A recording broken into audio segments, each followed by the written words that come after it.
Welcome back to the Traders Network show, broadcasting worldwide from Greenwich, Connecticut. Traders Network is offering continuing coverage of the Greenwich Economic Forum. Joining me right now is Jay Madia from Access Capital and part of the steering committee for today's conference. Jay, I just walked in to this conference. You've been here all day. What's your biggest takeaway?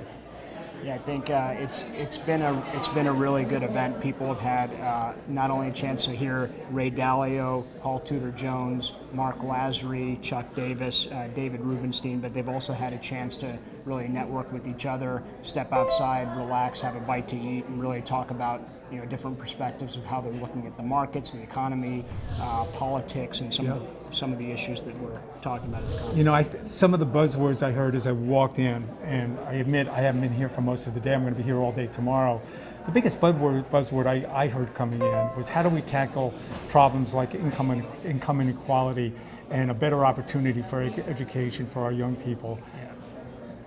Who had maybe the better message today, or was it all, everybody kind of pitching into that? Yeah, I think that's a theme we've heard from just about everybody who's spoken today. It seems to be a bipartisan theme.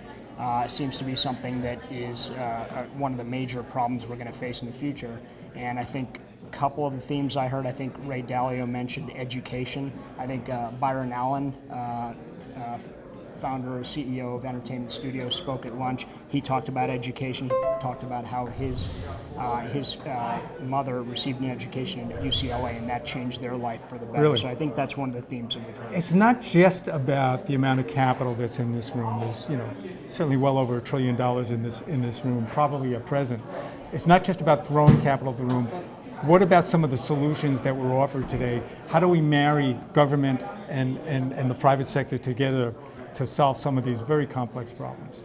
Yeah, sure. I think certainly, I think tomorrow we're going to hear a lot from the venture capital sector as well as the private equity sector.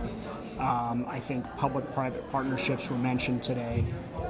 And I also think that philanthropy was one of the topics that we've heard, not only from Ray and Chuck, but from some of the other guests as well. You're on the steering committee, so what's the highlight for tomorrow? What's the main event?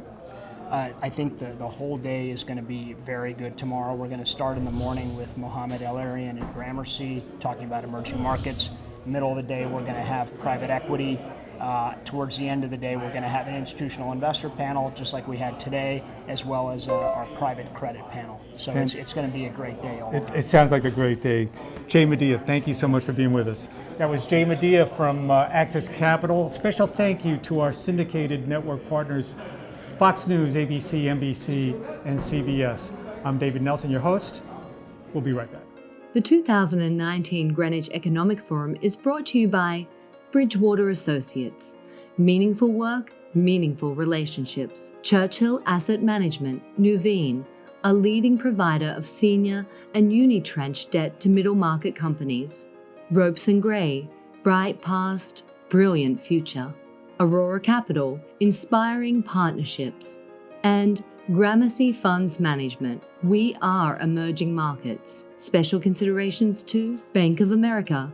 Life's better when we're connected. Noah Private Wealth Management, a leading wealth and asset management service provider in China.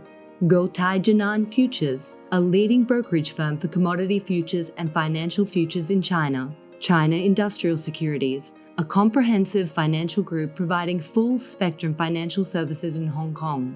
And Titan Advisors, built like a hedge fund.